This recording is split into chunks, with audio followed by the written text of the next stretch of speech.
Hello, नमस्कार किसान साथियों। मेरा नाम दलबीर है और मेरे इस यूट्यूब चैनल में आपका स्वागत है। मेरे इस यूट्यूब चैनल का नाम इंडियन टेक्निकल फार्मिंग है और आज मैं आपके लिए एक खेती से जुड़ी नई वीडियो लेकर आया हूं। इस वीडियो में आज मैं आपको बताता हूं कि ग्वार की खेती किस तरीके से करें जिससे हमें ज़्यादा से ज़्यादा इनकम प्राप्त हो।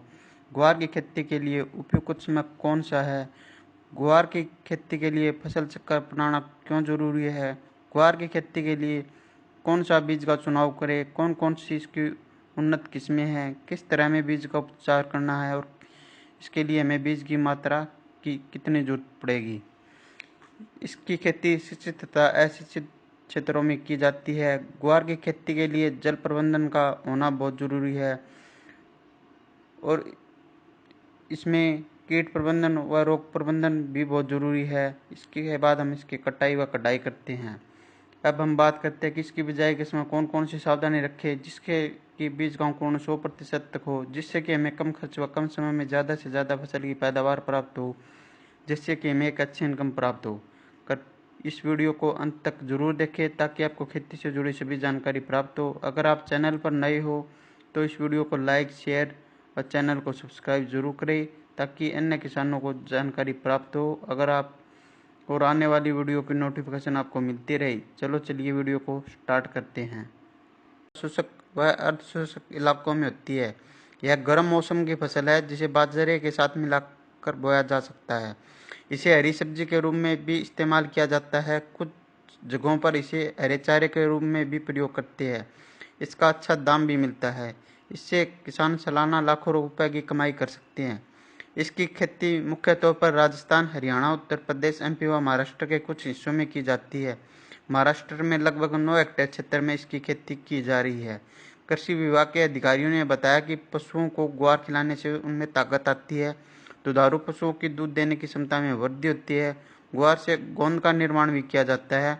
ग्वार गम का उपयोग अनेक उत्पादों में होता है। ग्वार फली से स्वादिष्ट सब्जी बनाई जाती है। इसका इस्तेमाल दाल तथा सूप बनाने में भी किया जाता है। ग्रामीण क्षेत्रों में यह एक काफ़ी लोकप्रिय फसल है। हेलो, नमस्कार। मेरे इस यूट्यूब चैनल में स्वागत है। मेरे इस यूट्यूब चैनल का नाम इंडियन टेक्निकल फार्मिंग है। आज मैं आपको सुपर सीड 88 वैरायटी की कुछ विशेषताओं के बारे में बताता हूँ। सुपर सीड 88 वैरायटी की पैदावार सबसे अच्छी होती है। यह ग्वार बिल्कुल वाइट होता है। इसकी बुआई हरियाणा व राजस्थान में सबसे ज़्यादा की जाती है। इस वैरायटी की बहुत ज़्यादा ज़बरदस्त डिमांड होती है। एक एकड़ के लिए 2 से 3 केजी बीज पर्याप्त रहता है। इसकी बिजाई मध्यम व हल्की मिट्टी में की जा सकती है। इसकी बिजाई लगभग सभी प्रकार की मिट्टी में की जा सकती है। अगर मिट्टी हल्की है तो आप 3 केजी बीज पर एकड़ बिजाई कर सकते हो। अगर आप सिंचित क्षेत्रों में इसकी बिजाई करती है तो एक पानी पर्याप्त रहता है। अगर मेरी ये वीडियो आपको पसंद आए तो इस वीडियो को लाइक, शेयर व इंडियन टेक्निकल फार्मिंग को सब्सक्राइब करें। धन्यवाद। ग्वार की खेती करते समय हमें कुछ सावधानियां रखनी चाहिए। नंबर 1, ग्वार की खेती के लिए उपयुक्त समय। नंबर 2, खेत का चुनाव। नंबर 3, मिट्टी की जांच। नंबर 4, पानी की जांच। नंबर 5, ग्वार की खेती के लिए भूमि। नंबर 6, ग्वार की खेती के लिए जलवायु। नंबर 7, खेत की तैयारी। नंबर 8, फसल पद्धति या फसल चक्कर। नंबर 9, बीज का चुनाव, बीज की उन्नत किस्में, बीज का उपचार, बीज की मात्रा। नंबर 10, बिजाई या फसल की बुआई। नंबर 11, फसल की बुआई तथा असिंचित क्षेत्रों में। नंबर 12, खरपतवार की रोकथाम। नंबर 13, 30 दिन के बाद निराई या गुड़ाई। नंबर 14, 30 दिन बाद सिंचाई। नंबर 15, जल का प्रबंधन। नंबर 16, कीट व रोग का प्रबंधन। नंबर 16, इंसेक्टिसाइड व टॉनिक का स्प्रे। नंबर 17, कटाई, फिर कटाई, फिर भंडारण। ये मुख्य सावधानियां हैं जो हमें ग्वार की फसल में रखनी चाहिए। ग्वार की खेती के लिए उपयुक्त समय। ग्वार की खेती खरीफ और गर्मी के मौसम में की जाती है। कालीन फसल की बुआई के लिए मई महीने का प्रथम पखवाड़ा उपयुक्त समय है। यह आप नहरी पानी से भी कर सकते हैं। देरी से बुआई करने पर पैदावार पर प्रतिकूल प्रभाव पड़ता है। वर्षा ऋतु की फसल की बुआई के लिए जून व जुलाई उपयुक्त समय है। वर्षाधारित क्षेत्रों में जुलाई माह में वर्षा आगमन के समय ही ग्वार की बुआई कर देनी चाहिए। बाजार में बाजरा की बहुत सी वैरायटियाँ उपलब्ध होती है। मई महीने में हम अगेती वैरायटी व जून जुलाई में हम 75 वैरायटी या फिर हम समय के अनुसार ही वैरायटी का चुनाव करते हैं। खेत का चुनाव, इसके बाद हम बाजरा की बिजाई के लिए हम खेत का चुनाव करते हैं। अगर पहले उस खेत में सरसों की बिजाई की थी तो सरसों के फन्नों को रोटावेटर की सहायता से 1-2 बार अच्छी तरह से जुताई कर दे ताकि सरसों के फन्नों खेत में अच्छी तरह से मिट्टी में मिल जाए। फिर आप हैरों की सहायता से 2-3 बार अच्छी तरह से जुताई कर दे। फिर आप लेवलर की सहायता से खेत को समतल कर दे। अगर खेत पिरानी है तो आप रोटावेटर की सहायता से 2-3 बार जुताई कर दे। फिर आप हैरों की सहायता से उसकी 1-2 बार अच्छी तरह से जुताई कर दे या फिर आप कल्टीवेटर की सहायता से एक गहरी जुताई कर दे। अगर खेत नहरी है तो उस खेत को लेवलर की सहायता से समतल कर दे ताकि खेत की सिंचाई अच्छी तरीके से हो जाए।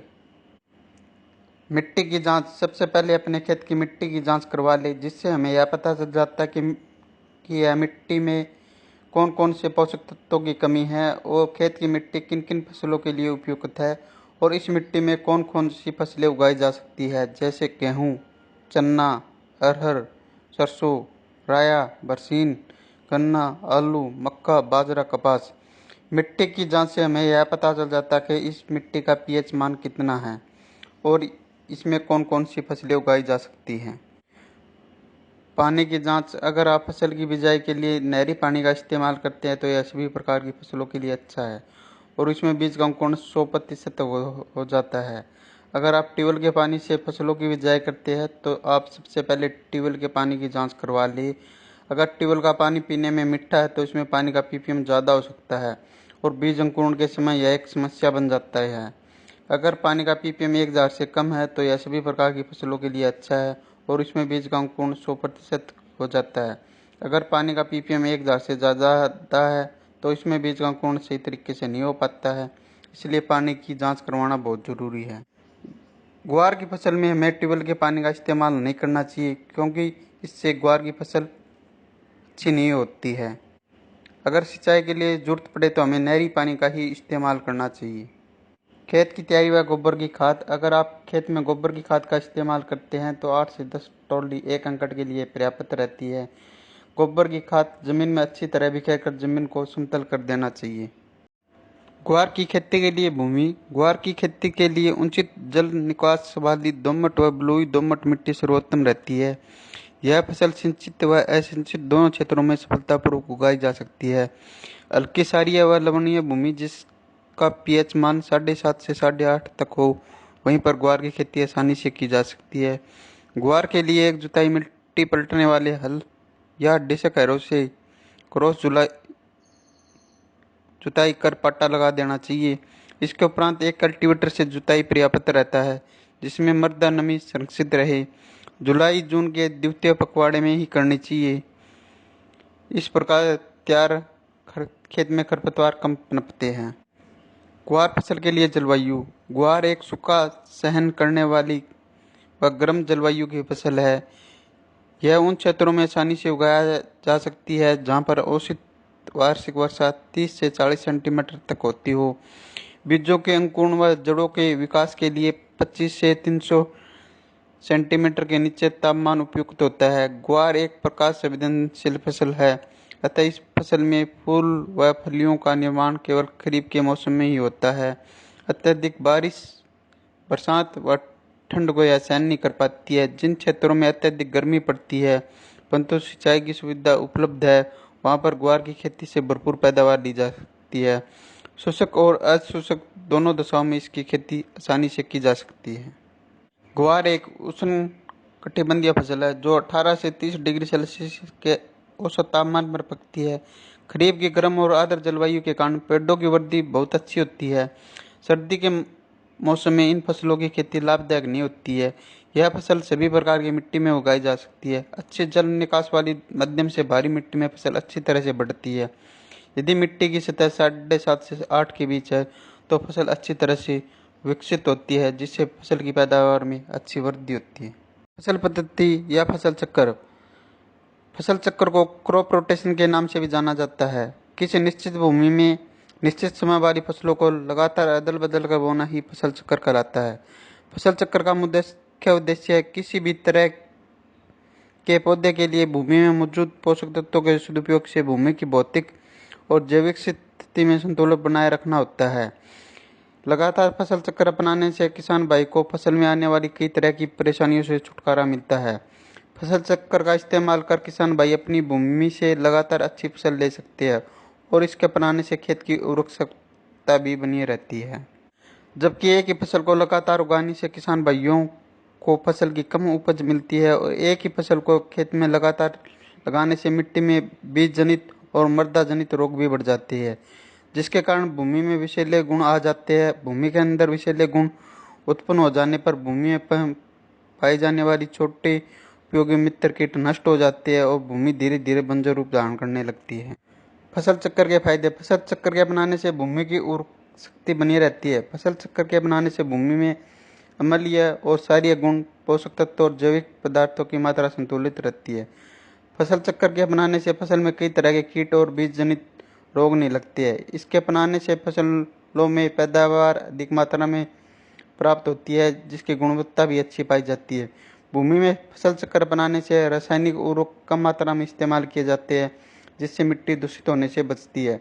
फसल चक्र अपनाने से फसलों में रोग भी काफ़ी कम ही देखने को मिलते हैं, जिसकी वजह से किसान भाइयों द्वारा रासायनिक दवाओं पर किया जाने वाला खर्च भी कम हो जाता है। फसल चक्र के दौरान फली वाली फसलों के बोने पर खेत में नाइट्रोजन की पूर्ति बनी रहती है। फसल चक्र अपनाने से खेत में खरपतवार में कमी देखने को मिलती है, क्योंकि फसल चक्र के दौरान अधिक गुड़ाई वाले फसलों को बोने पर खेत में खरपतवार नष्ट हो जाते हैं। अधिक पोषण तत्व ग्रहण करने वाली फसलों की खेती के बाद खेत को एक बार खाली छोड़ देना चाहिए। किसी भी विशेष रोग के लगने पर उस फसल को लगातार खेत में नहीं उगाना चाहिए। जिन फसलों की जड़ें अधिक गहराई में जाती है, उन फसलों के बाद जिन फसलों की जड़ें कम गहराई में जाती है, उन्हें उगाना चाहिए। अनाज फसलों को उगाने के बाद 2 से 3 साल में एक बार दलहनी फसल को जरूर उगाना चाहिए। अधिक गुड़ाई वाली फसलों के बाद कम गुड़ाई की जरूरत वाली फसलों को उगाना चाहिए। अधिक सिंचाई वाली धान जैसी फसलों के बाद कम सिंचाई वाली जरूरत की फसलों को उगाना चाहिए। अधिक उर्वरक लेने वाली फसलों के बाद जिन फसलों की उर्वरक की काफ़ी कम आवश्यकता होती है, उन्हें उगाना चाहिए। इस प्रकार हमें फसल चक्र अपनाना चाहिए। अज्जी 563 220 हरी फलियों उन्नत किस्में IC 1318 M83 पूसा मौसमी। हरे चारे के लिए उन्नत किस्में ये मुख्यतः हरे चारे के लिए उपयोग की जाती है। बुंदेल गुआर 3, गुआर क्रांति, बुंदेल गुआर 2, गोरा 80, बुंदेल गुआर 1। अगर आप पैदावार के लिए उपयोग करते हो तो दाने वाली उन्नत किस्मों का ही चुनाव करना चाहिए। अगर आप हरे चारे के लिए उपयोग करते हो तो हरे चारे वाली उन्नत किस्मों का उपयोग करना चाहिए। अगर आप फलियों के लिए उपयोग करते हो तो हरी फलियों वाली उन्नत किस्मों का चुनाव करना चाहिए। ग्वार के बीजों की मात्रा व बीज उपचार। यदि आप ग्वार की फसल दानों और हरी फलियों के लिए करना चाहते हैं तो 1 एकड़ के लिए दाने की फसल के लिए 5 से 6 किलो बीज पर्याप्त रहता है और हरी खाद फसल में 15 से 16 किलो प्रति एकड़ बीज की जरूरत होती है। इसके अलावा आप हरे चारे के लिए फसल का उपयोग करना चाहते हैं तो 16 से 17 किलो बीज प्रति एकड़ की जरूरत होती है। इन बीजों को खेत में लगाने से पहले उन्हें कैप्टन या बायोस्टिन की उचित मात्रा में उपचारित कर लिए, ताकि बीजों को आरंभ में फफूंद या फंगस जैसे रोग न लगे। पौधे में जड़ों की अधिक मात्रा में गांठ पैदा करने के लिए जीवाणु रोधक राइजोबियम उर्वरक से उपचारित कर लेना चाहिए। 1 हेक्टेयर के खेत में 200 ग्राम की मात्रा वाली 2 पैकेट वार जीवाणु रोधक की जरूरत होती है। सबसे पहले हम FIR यानी सबसे पहले हम फंगिसाइड से बीज को उपचारित करते हैं, फिर इंसेक्टिसाइड से बीज को उपचारित करते हैं, फिर राइजोबियम कल्चर से हम उपचारित करते हैं। फंगिसाइड को उपचार करने का मुख्य उद्देश्य फंगस की बीमारियों की रोकथाम के लिए किया जाता है और इंसेक्टिसाइड दवाओं से उपचारित करने का मुख्य उद्देश्य दीमक जैसी रोकथाम के लिए किया जाता है और राइजोबियम कल्चर का उपयोग खेत में जीवाणुओं की संख्या बढ़ाने के लिए उपयोग किया जाता है, जिससे खेत में जीवाणुओं की संख्या बढ़ जाए। जिससे कि एक अच्छी फसल प्राप्त हो। ग्वार फसल में खाद एवं उर्वरक। ग्वार दलहनी फसल होने के कारण नाइट्रोजन की कुछ आपूर्ति वातावरण की नाइट्रोजन को जड़ों में उपस्थित कांटों द्वारा एकत्रित की ली जाती है, लेकिन फसल की प्रारंभिक अवस्था में पोषक तत्वों की पूर्ति के लिए 20 किलो नाइट्रोजन व 40 किलो फास्फोरस प्रति हेक्टेयर पर्याप्त रहता है। संपूर्ण नाइट्रोजन एवं फास्फोरस की मात्रा बुआई के समय खेत में डाल देनी चाहिए। इसके अतिरिक्त ग्वार की बिजाई को बुआई से पहले राइजोबियम कल्चर की 600 ग्राम मात्रा को 1 लीटर पानी व 250 ग्राम गुड़ के घोल में 15 किलोग्राम बीज को उपचारित कर छाया में सुखाकर बोना लाभदायक रहता है। खेत की तैयारी के समय 5 टन गोबर या कंपोस्ट खाद या 2-3 वर्ष में एक बार अवश्य प्रयोग से पहले मिट्टी की जांच करवा लेनी चाहिए। ग्वार की बुआई की विधि। अधिक पैदावार के लिए ग्वार की बुआई हमेशा पंक्तियों में करें। बुआई हल्के कुंडों में अथवा सीड ड्रिल की सहायता से करें। कूड़ों में पौधों की जड़ों के पास वर्षा जल से भी अधिक संग्रहित होता है, जिससे पैदावार अधिक मिलती है और फसल की देखभाल करने में भी आसानी रहती है। ग्वार की बुआई पंक्ति से पंक्ति की दूरी 45 से 50 सेंटीमीटर तथा पौधे से पौधे की दूरी 10 से 15 सेंटीमीटर करनी चाहिए। गहराई 4 से 5 सेंटीमीटर पर करनी चाहिए। बुआई के समय भूमि में पर्याप्त मात्रा में नमी होनी चाहिए, जिससे बीज का जमाव शीघ्र व पर्याप्त मात्रा में हो सके। अगर आपने नहरी क्षेत्र में बिजाई की है तो आप इसकी मेड बना दें। फिर आप इसमें खरपतवार नियंत्रण के लिए पेंडामेलिथियान 30% EC का 500 मिलीमीटर को 250 लीटर पानी में मिलाकर इसका छिड़काव कर दे, जिससे कि खेत में खरपतवार नहीं उगे। खरपतवार नियंत्रण। ग्वार की फसलों को खरपतवारों से पूर्णतः मुक्त रखना चाहिए। सामान्यतः फसल बुआई के 15 से 20 दिन बाद कई तरह के खरपतवार निकल जाते हैं, जिसमें जंगली जूट, जंगली चरी व दूब घास प्रमुख है। ग्वार की फसल में समय समय पर निराई गुड़ाई करके खरपतवारों को निकालता रहना चाहिए। इससे पौधे की जड़ों का विकास भी अच्छा होता है और जड़ों में वायु संचार भी बढ़ता है। दाने वाली फसल में बैसालीन 1 किलो प्रति हेक्टेयर की दर से खेत में बुआई से पूर्व मृदा की ऊपरी 8 से 10 सेंटीमीटर से सतह पर छिड़काव कर खरपतवारों पर नियंत्रण पाया जा सकता है। खरपतवारों के नियंत्रण हेतु फसलों की बुआई के 2 दिन पश्चात पेंडामेलिथियान 30% EC का भी छिड़काव कर सकते हैं। बिजाई के 30 दिन बाद खेत में खरपतवार उग जाते हैं। जिस खरपतवार उगने के बाद हमें उसकी निराई या गुड़ाई हाथ से ही कर देनी चाहिए। निराई या गुड़ाई करने के बाद अगर खेत की सिंचाई करनी है तो 30 दिन बाद हम खेत की सिंचाई कर सकते हैं। जल प्रबंधन। अगर खेत में पानी का भराव ज़्यादा हो सकता है तो हमें उसका जल निकासी का प्रबंध करना चाहिए, क्योंकि ग्वार की फसलों में ज़्यादा पानी की जरूरत नहीं होती है। ग्वार की फसल में कीट व रोग प्रबंधन। दीमक। फसल के पौधों की जड़ों को खाकर ये नुकसान पहुंचाती है। बुआई से पहले अंतिम जुताई के समय खेत में क्लोरोफोस 1.5% या क्लोरीफास पाउडर 20 से 25 किलो प्रति हेक्टेयर की दर से भूमि में मिलानी चाहिए। बोने के समय बीज को क्लोरीफायरिस कीटनाशक की 2 मिलीलीटर मात्रा से प्रति किलोग्राम बीज की दर से उपचार कर बोना चाहिए। नंबर 2, कातरा। इस कीट की लट प्रारंभिक अवस्था में फसल के पौधों को खाकर नुकसान पहुंचाती है। इसके नियंत्रण के लिए खेत के आसपास सफाई रहनी चाहिए तथा खेत में प्रकोप होने पर मिथाइल पैराथियोन या क्विनोलोफास 1.5% चूर्ण की 20 से 25 किलोग्राम मात्रा प्रति हेक्टेयर की दर से बुरकनी चाहिए। मोइला। यह कीट पौधे के कोमल भागों का रस चूसकर फसलों को हानि पहुंचाते हैं। इसके नियंत्रण हेतु मोनोक्रोटोफास आधा लीटर मात्रा को 500 लीटर पानी के घोल में मिलाकर छिड़काव कर देना चाहिए। सफेद मक्खी एवं हरा तिल्ला। इन कीटों के नियंत्रण के लिए ट्राइजोफोस या मेलाथियान की 1 लीटर मात्रा को पानी में घोल बनाकर प्रति हेक्टेयर की दर से छिड़काव करना चाहिए। Bacterial blight. यह ग्वार की बहुत हानिकारक बीमारी है। इस बीमारी के ऊपर गोल आकार के धब्बे बनते हैं। इस बीमारी के नियंत्रण हेतु रोगरोधी किस्मों का उगाना चाहिए। बीज को 2 ग्राम स्ट्रेप्टोसाइक्लिन से प्रति किलो बीज की दर से उपचारित कर बोना चाहिए। छाछिया। इस रोग के कारण पौधे के ऊपर सफेद रंग के पाउडर का आवरण बन जाता है। इस रोग के नियंत्रण हेतु 25 किलोग्राम गंधक चूर्ण या 1 लीटर कैराथीन को 50 लीटर पानी में घोल बनाकर प्रति हेक्टेयर की दर से बुरकाव करना चाहिए। जड़ गलन। यह बीमारी भूमि में पैदा हुई फफूंद के कारण फैलती है। इस बीमारी के कारण पौधे अचानक मर जाते हैं। इस बीमारी की बुआई के 30 से 40 दिनों बाद खेत में फुटाव, बुढ़वार और फूलों की संख्या में जबरदस्त वृद्धि करने के लिए हमें प्लानोफिक्स व कल्टार जैसे टॉनिक का इस्तेमाल करना चाहिए। इसका उपयोग करने से फूलों की संख्या में जबरदस्त वृद्धि होती है, फलियों की संख्या ज़्यादा से ज़्यादा बनती है, फूल झड़ते नहीं है। 15 से 20 दिनों के अंतराल में हमें 2 से 3 स्प्रे करने चाहिए। चिप्पा व हरा तेला की रोकथाम के लिए हम मोनोक्रोटोफास या इमिडाक्लोप्रिड या टाटा का असाटाप जैसी दवाइयों का छिड़काव करना चाहिए। अन्य कीट व रोग की रोकथाम के लिए आप अपने नज़दीकी डॉक्टर से भी संपर्क कर सकते हैं। इसके बाद जैसे ही पैदावार या फसल की कटाई शुरू हो, इसके बाद हमें इस फसल की कटाई कर लेनी चाहिए। इसके बाद हम इसकी धूप में सुखा लेना चाहिए। इसके बाद हमें इसकी कटाई कर लेनी चाहिए। कटाई करने के बाद हमें इस फसल का भंडारण कर देना चाहिए।